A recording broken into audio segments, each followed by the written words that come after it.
제가 발표드릴 부분은 오늘 이제 샵메일에 대해서 그 현황이라든지 뭐 이런 부분들을 이제 말씀드릴 자리인데요.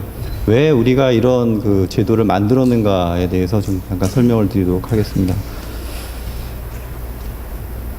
그래서 말씀드릴 부분은 사실 저희가 샵메일이라고 해서 굉장히 이제 여러 가지 혼동도 주고 그런 부분이 있긴 한데 기본적으로 이제 전자문서에 대한 그런 부분이 저희가 주로 정책 목적으로 하고 있습니다. 그래서 전자문서를 어떻게 하면 확산시킬까 하는 것들을 좀 말씀을 드리고요. 전자문서 유통 추진 배경이라든지 공인자 주소 제도 샵메일 체계 기대 효과 순으로 해서 말씀드리도록 하겠습니다. 이게 저희가 2010년 12월 6일에 그 당시에는 이제 지식경제부였죠. 지식경제부가 중심으로 돼서 여러 관계부처들이 협동으로 그 보고를 한 전자문서 확산 방안이라는 그 보고서입니다. 그래서 사실 지금 이제 전자문서 및 전자거래 기본법의 개정도 이 전자문서 확산 방안에 의해서 이제 저희가 이제 추진하게 됐고요. 그래서 거기에 있는 내용 그대로 저희가 한번 설명을 드리도록 하겠습니다. 저희가 전자문서 확산을 추진한 배경에 대해서 좀 설명을 드려야 되겠는데요. 첫 번째, 전자문서는 법에 의해서 정보처리 시스템의 작성, 송신, 수신 또는 전자 등 정보 이렇게 전자문서 및 전자거래 기본법에 이제 규정이 되어 있고요. 이러한 전자문서 확산을 위해서 정부라든지 기업이라든지 굉장히 많은 노력을 다 펼쳐왔습니다. 다 아시겠지만 사실은 그동안 우리가 수십 년 동안 해왔던 정보화의 어떤 그런 부분들이 이러한 전자문서를 사용하는 쪽과 굉장히 많은 연관을 갖고 있고요. 그래서 뭐 정부에서는 지금까지 한 3천억 정도의 예산을 들여서 공공 부분에 대한 전자정부 사업이라든지 전자무역 사업이라든지 이런 것들을 펼쳐왔고요. 또 개별 기업들도 IT를 활용을 해서 이비즈니스를 펼쳤는데요. 주로 ERP라든지 뭐 전자결제 부분 이런 부분에 있어서 전자문서가 확산되는 그런 부분이 있었습니다. 근데 이제 아시다시피 이런 그 정보화라든지 IT가 발달하면 발달할수록 저희가 느끼기에는 그 정보 인쇄 그런 용지의 어떤 그 증가는 또 비례적으로 늘어나는 그런 현상을 보였기 때문에 저희가 2010년에 발표를 했는데 그때 최근 한 5년 동안에 연 15.4% 정도씩 급증하는 그런 추세를 보였습니다. 여러분 A4 용지, 뭐 B5 용지 이런 그 용지를 아실 겁니다. 그래서 보통 기업들이 많이 사용하고 있는 그런 그 정보 인쇄 용지들이 기하급수적으로 늘고 있었고요. 뭐 이러한 부분들은 그 당시에는 저희가 뭐 탄소 배출량이라든지 뭐 여러 가지 그런 얘기를 들어서 기본적으로 이런 종이문서를 좀 없애보자 하는 게 정부의 정책 목표였습니다. 이런 걸 통해서 전자문서 산업의 어떤 기반을 좀 다져보자는 그런 측면에서 그런 추진 배경이 있었고요. 거기에 대한 현황의 문제점을 잠깐 말씀드리면은 기본적으로 종이문서가 갖고 있는 그런 여러 가지 유용한 점도 있지만 기본적으로 보관이라든지 분류, 검색, 폐기 등에 들은 어떤 비용이 만만치 않다는 겁니다. 제가 이제 뭐 여기서는 잠깐만 이렇게 사진으로 보여드리지만 실제 그 당시에 필드에 나가서 저희가 무슨 그 부분을 좀 보았냐면 은행권, 여러 가지 금융권들이 실제 종이문서를 어떤 식으로 보관하고 분류하고 있는 것들을 봤었는데 아마 이제 지금 여러분 파주에 가시면은 파주의 어떤 그 여러 좋은 모습도 많이 보실 텐데 또 한켠에 가면은 굉장히 많은 그런 창고들이 있습니다. 그 창고들이 뭐냐면은 금융권들이 사용하고 있는 그리고 법적으로 보관해야 되는 어떤 그 문서들을 그 창고에다 쌓아놓고 있는 그런 것들입니다.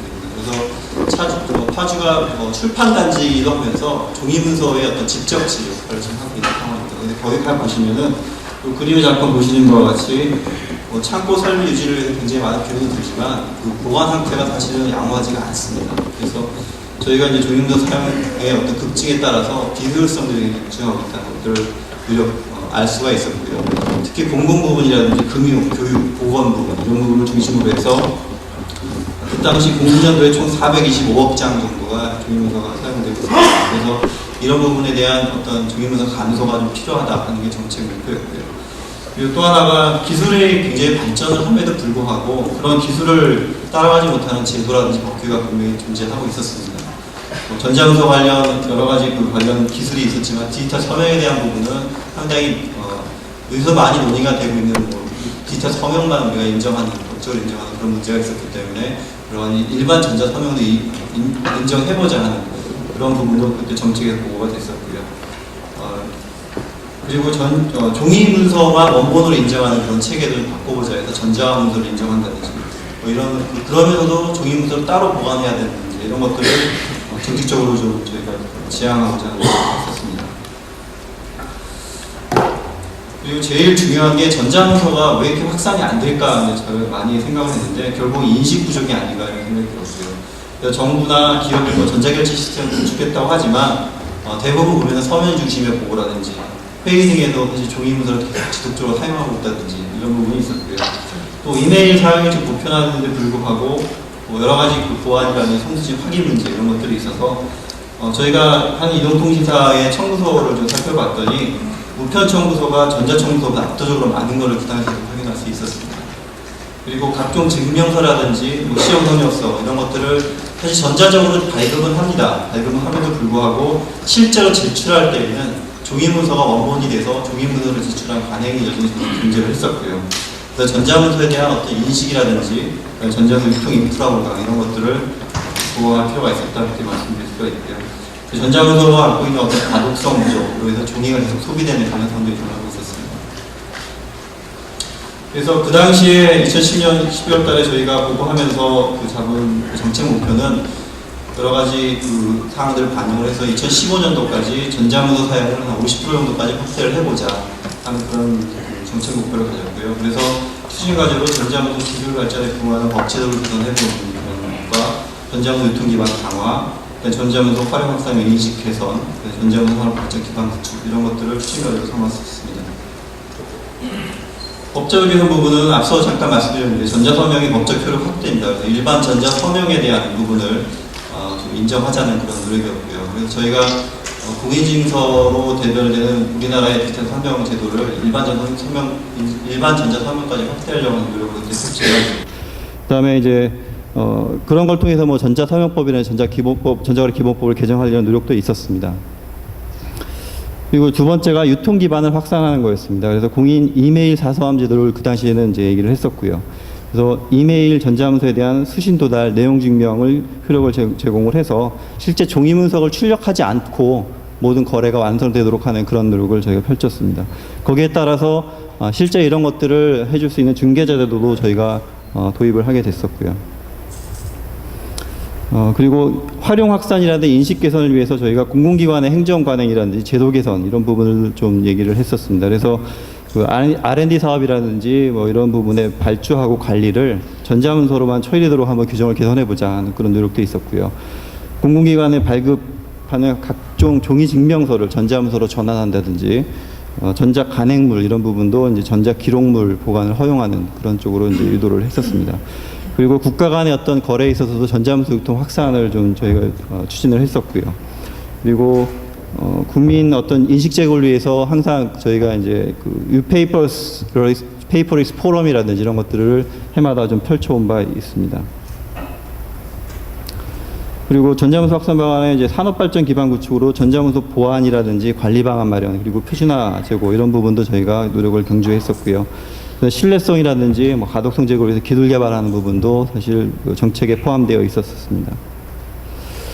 이러한 어떤 전자문서 확산 방안에 의해서 그 일환으로 사실은 지금부터 말씀드리는 전자문서 유통 제도가 이제 나오게 된 것이고요.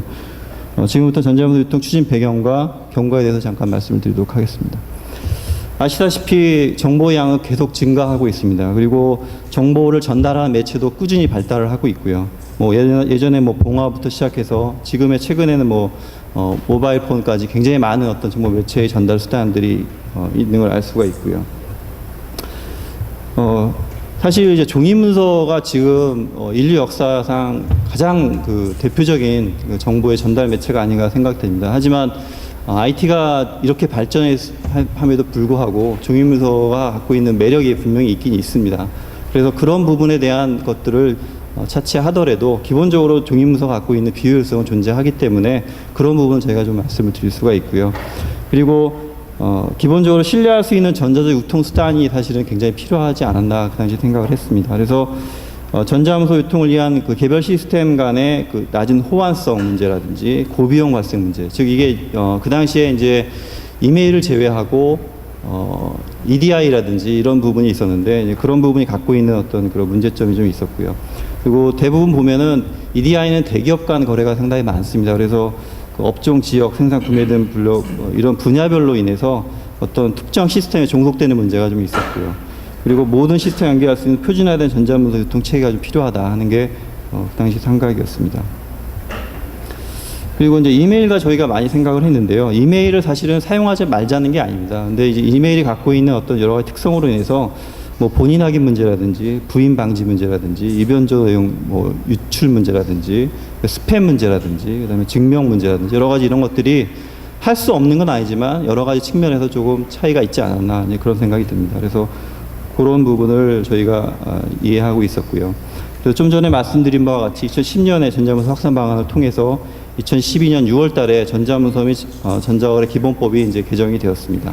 거기에 따라서 뭐 시행규칙, 시행령이 당연히 개정이 되었고요.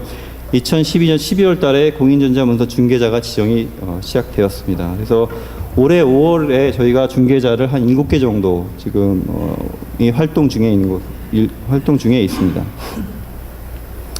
다음은 이제 공인자 주소 체계하고 샵메일 체계에 대해서 말씀드리도록 하겠습니다. 지금 법에서 보시면은 공인자 주소라는 것은 문자, 숫자 등으로 구성되는 정보로서 정보통신산업진흥원에 등록된 주소 이렇게 되어 있고요. 구성 체계는 뭐 계정, 그다음에 구분자는 샵으로 되어 있습니다. 뭐 일반적으로 그 이메일은 @를 쓰시는데 저희는 이제 샵이라는 걸 썼고요. 사실 여러 가지 그런 그 고민을 많이 했었습니다. 이메일과 같이 이메일 @를 써서 저희가 해볼까 이런 생각도 해봤고, 근데 이제 공인중개사 주소 체계가 갖는 어떤 특성상 이메일과 구분 지어야겠다는 생각을 되게 많이 했었고 해서 저희가 구분자로 샵이라는 것을 앞으로 내세운 거지만 기본적으로는 이건 전자문서 유통제도다 저희 이렇게 말씀드리고 싶습니다. 거기서 등록 명칭이라는 특성값 등을 보시면 국가, 법인, 사업, 개인 이렇게 나눌 수가 있고요. 그리고 저희가 문서 유통 방식에 대해서 굉장히 많은 비교를 해봤습니다. 일반적으로 종이문서는 보통 우편이나 내용 증명이 있고요. 전자문서는 EDI, 이메일, 샵메일이 있습니다.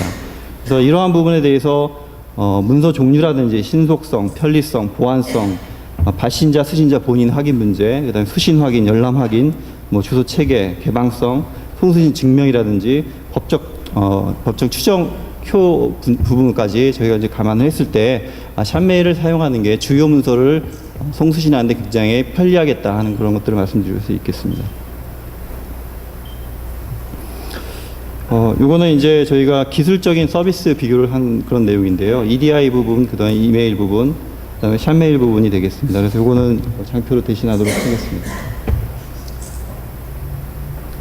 그리고 이메일과 샵메일도 저희가 이제 체계적으로 많이 했는데 아까 말씀드린 바와 같이 여러 문서 전달 방법과 마찬가지로 이것도 특별하게 샵메일이 갖고 있는 특성이 여러 가지가 있는데 다시 한번 이제 말씀드리지만 저희가 이제 이메일과 샵메일을 계속 구분하다 보니까 이메일 쓰지 말자 이런 것들로 인식이 되는데 그런 게 아닙니다. 그래서 이메일보다 이런 특성이 있다 정도로만 인식해 주시기 바라고요.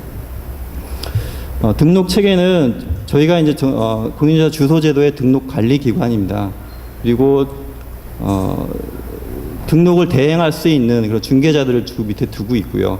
그래서 기업이나 개인들이 중개자를 통해서 저희 그 나이파에 이제 등록을 신청을 하시고 하게 되는데 또한 3단계에 가시면은 기본적으로 샵메일 서버를 구축하는 그래서 일반 어떤 메일도 이메일도 대량으로 메일을 송수신하는 경우에는 기업에서 그 메일 서버를 구축해서 하듯이 샵메일도 서버를 구축해서 기업에서 할 수 있도록 그렇게 저희가 체계를 만들어 놨습니다.